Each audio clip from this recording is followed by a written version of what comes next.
has coped in many directions.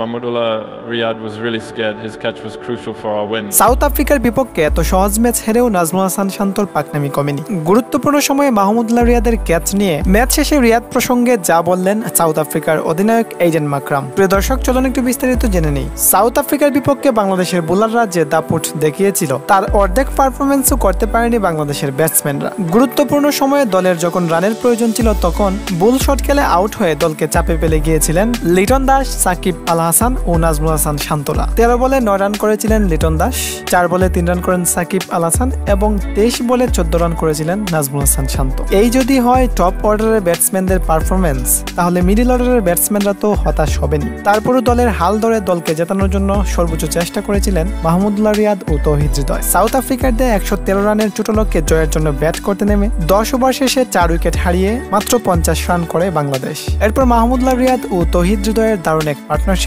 17 over শেষে 5 wicket হারিয়ে 94 run করতে পারে বাংলাদেশ। আর ঠিক তখনই তৌহিদ হৃদয়কে বোয়া আউট দিয়েছিল আম্পায়ার। বল স্ট্রেট লাইনের বাইরে ছিল, তারপরও হৃদয়কে এলবিডব্লিউ আউট দিয়েছিল আম্পায়ার। শেষ 12 বলে বাংলাদেশের জয়ের জন্য প্রয়োজন ছিল 18 রান। এরপর যখন শেষ 6 বলে 11 রানের প্রয়োজন ছিল তখন 4 রান নিয়ে আউট হয়ে যান জাকের আলী অনিক। তখন আরো ভয়ঙ্কর চাপে পড়ে গিয়েছিলেন মাহমুদুল্লাহ রিয়াদ। এরপর যখন শেষ 4 বলে বাংলাদেশের জয়ের জন্য প্রয়োজন 7 রান, তখন 1 রান নিয়ে মাহমুদুল্লাহ রিয়াদকে স্ট্রাইক দিয়েছিলেন রিশাদ হোসেন। হয় 6 মারতে হবে, না হয় ম্যাচ হারতে হবে। এমন টান টান উত্তেজনাময় পরিস্থিতিতে মাহমুদুল্লাহ রিয়াদ তার সর্বোচ্চটা দিয়ে চেষ্টা করেছিলেন, কিন্তু ওই সময় মাহমুদুল্লাহ রিয়াদের চক্কার বলটি তালুবন্দী করেন সাউথ আফ্রিকার অধিনায়ক এইডেন মাকরাম। তাতে রিয়াদের মাথায় হাত এবং বিশ্বকাপের মঞ্চে আবারও তীরে এসে তড়ি ডুবল বাংলাদেশের। এদিকে বাংলাদেশকে হারিয়ে ম্যাচ শেষে মাহমুদুল্লাহ রিয়াদের আত্মবিশ্বাসী ব্যাটিং এর প্রশংসা করেছিলেন এইডেন মাকরাম। আমি ভাবতেও পারিনি ক্যাচটি আমি ধরতে পারবো, তবে ভাগ্য আমাদের সহায় ছিল। ব্যাড লাক বাংলাদেশ, তবে ভয় পাই দেওয়ার মতো ব্যাটিং করেছেন মাহমুদুল্লাহ। এদিকে ম্যাচ হেরেও শান্তর পাকনামি কমেনি। নিজের দোষ স্বীকার না করে ম্যাচ হারের জন্য অন্যদের দোষারোপ করেছেন নাজমুল হাসান শান্ত। প্রিয় দর্শক, সাউথ আফ্রিকার বিপক্ষে এমন হারের জন্য আপনি কাদের দায়ী করবেন?